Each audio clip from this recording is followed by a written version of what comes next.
Capital punishment is one of the most controversial aspects of legal punishment. Those who advocate for capital punishment argue that it deters would-be criminals from engaging in egregious crimes. Those who call for its abolition argue that capital punishment has done nothing to deter the commissioning of a crime. Historical records indicate that this punishment has existed since the first societies were formed. Join us in this Liber-Tea episode as we discuss the complicated history of capital punishment. If you enjoy true crime, please visit our sister channel, Crime Labs, here. The first legal document to prescribe capital punishment for certain criminal activities was Hammurabi's Code in circa 1800 BCE. Per Hammurabi's Code, over 21 offenses attracted a mandatory death sentence.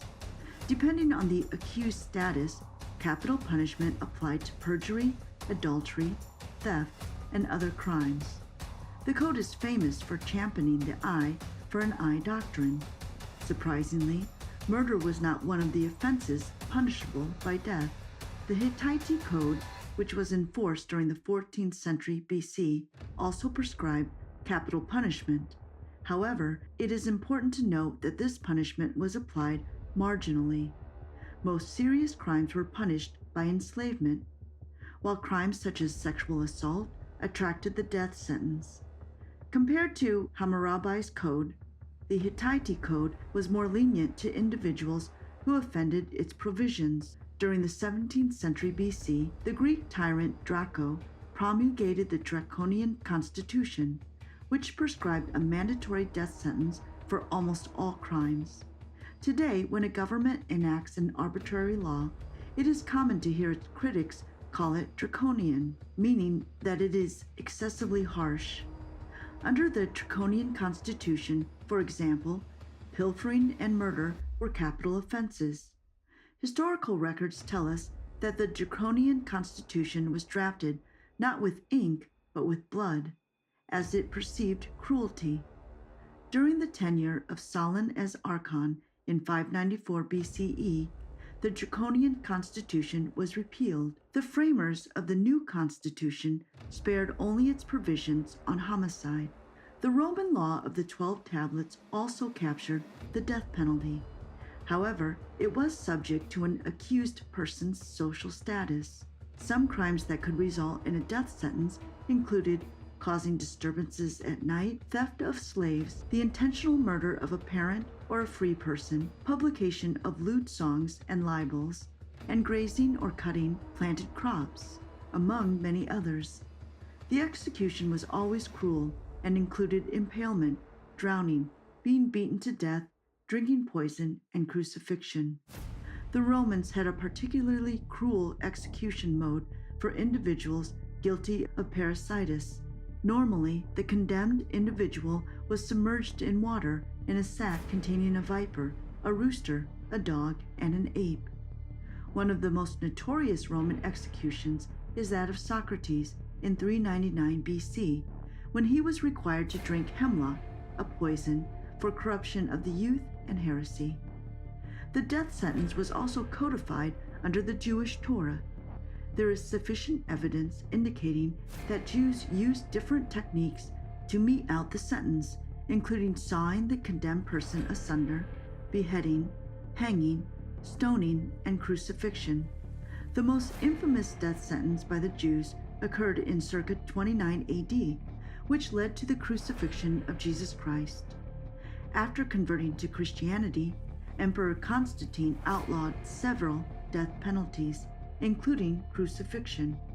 However, the Code of Theodosius in 438 AD reinstated capital punishment for over 80 offenses. By the turn of the 10th century AD, hanging was Europe's preferred mode of execution. For example, per the laws of William the Conqueror, taking life outside a battlefield was illegal. As such, he outlawed capital punishment for all offenses. However, criminals were liable to be mutilated if found guilty. During the medieval period, the death sentence was usually accompanied by torture. Most lords had gallows and drowning pits, which were used to punish all offenders.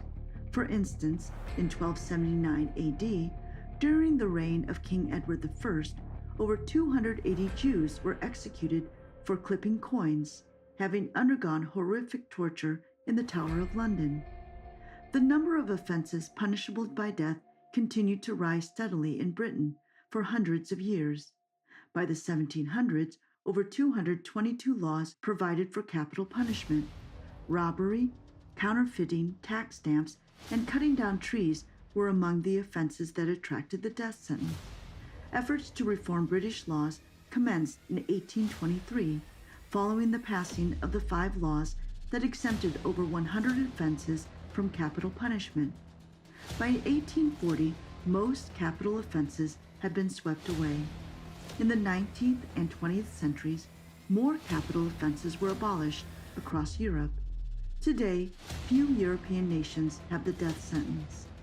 In America, pursuant to Duke's laws of 1665, a person was liable to be sentenced to death if they were found guilty of, among other things, sodomy, murdering by poisoning or lying in wait, murdering a defenseless person, raising arms in denial of the king's authority, and buggery.